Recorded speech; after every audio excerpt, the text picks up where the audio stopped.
Я очень горд за своего отца, вот, что все-таки правительство и государство Казахстан, для которого, в общем-то, очень много сделал, оценило наконец-таки его заслуги в части чистоты казахского языка. Вот, он всегда очень сильно переживал, что современная молодежь очень плохо знает язык, пишет с ошибками, с грамматическими, со стилистическими.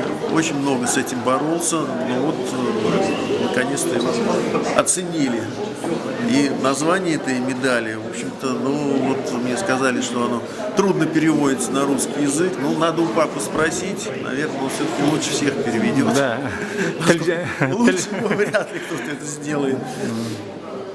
Вот, ну, я вот сам, к сожалению, не пошел по стопам отца. Вот, я технарь, работал в одной из крупнейших сотовых компаний российских, не буду говорить какой, чтобы не было рекламы. Вот.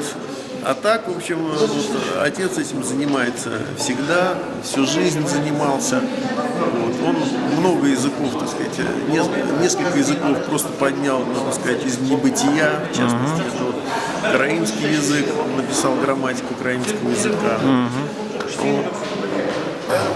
И по части вот казахского языка, конечно, ну, лучше его вряд ли, конечно, кто-то знает.